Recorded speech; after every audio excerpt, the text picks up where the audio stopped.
Welcome back in. He is famous for making millions of people laugh, but Birmingham native Rickey Smiley has also dealt with extreme sorrow and heartache.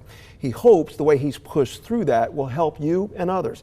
It's all laid out in his new book, Sideshow, Living with Loss and Moving Forward with Faith.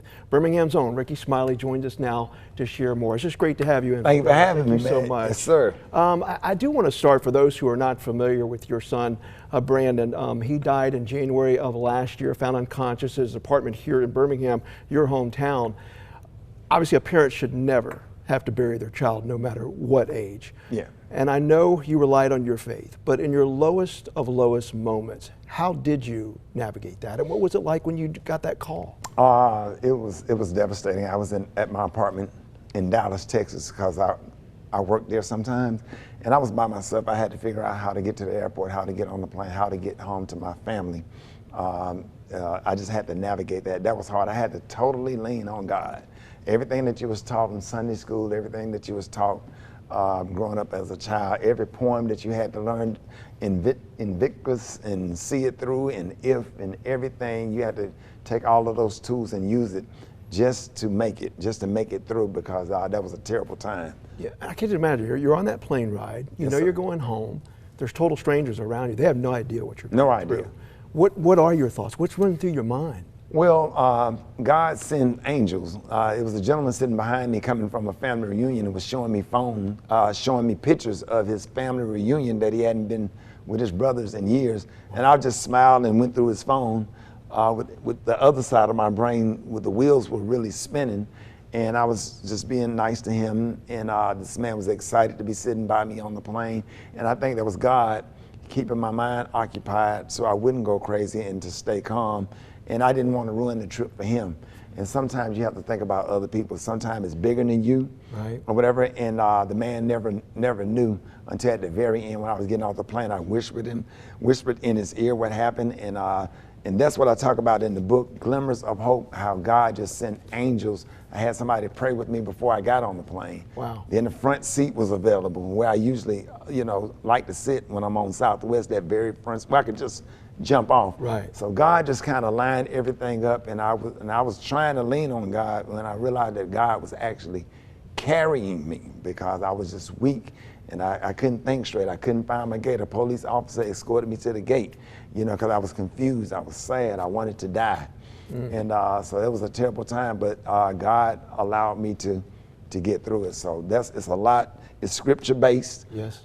It tells the story. It talks about the glimmers of hope, yeah, and the angels that God put around you, and it promotes therapy, us going to get help. Which is so important. Because yes, sir, because us men, and we were talking about it in the green room. We process things differently sometimes. Yeah.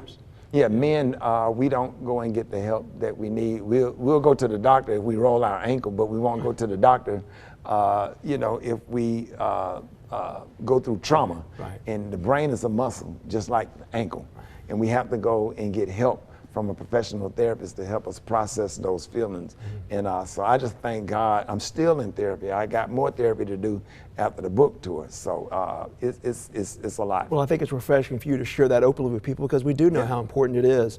And you obviously had to relive those emotions through this book, especially the audio version of this. Yes. What was that like? Because there are a lot of parents who have lost children, unfortunately, to violence, who have to do that same thing when they go through court cases. Yes. Yeah, you have to do it for them, because sometimes things become a blessing in disguise, right? My son was 32, but there's a 15-year-old. Every day on the news, child get killed, then they have to go to court.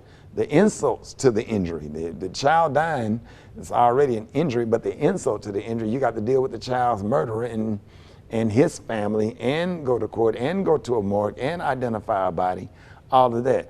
God protected us from that. We didn't have to go through that. So these are the little things that we look at and we see it as a blessing, because our situation could have been worse. So we write the book, for all of the people, all of the families that's grief-stricken, that's going through things, because I'm a public figure. I have a national radio show, national known stand-up comic. People are concerned, so you use this to try to help other people, because it's not about you. You jumped right back into work, though, too. You have to. The bills don't stop coming. You have to go back to work, because we have to realize we have to do what our loved ones would want us to do, right? You say you lost your dad. Right. When your dad died, do your dad want you to stay at home and think about all this? Do he want you to go on and live your best life that he trained you and I and prepared us to do? Like my grandfather, Right. you know, we trained for the job or whatever. That's us being men. But still go and get grief counseling and get the help that you need in order to process those feelings, so you won't take it out and pass anything bad on to the next generation or hurt everybody that's around you. You know, it's great to hear your daughter is doing well. I think Yes. living in the Rocky Mountain area now. Got her master's, right? Yes, sir. She, for folks who don't know, she was a victim, an innocent bystander in a shooting in the Houston area. Thankfully survived that. So that was very traumatic as well. It was. But it's part of a story that you had mentioned, you touched on, we see in a lot of our cities in America today. What pains you? What gives you heartache when you see what's happening in our city, your hometown, and the city of Houston you live in, and what your daughter had to experience? I'm a gunshot victim. I don't know if you remember. I got shot back in the night they found Nicole Brown Simpson and Ron Goldman. I was shot that night. My daughter was shot. You know, we are gunshot victims, and it's really, really sad that you can't go to the fair, you can't go to a football game, you can't go anywhere, and everybody's just out doing whatever they want to do.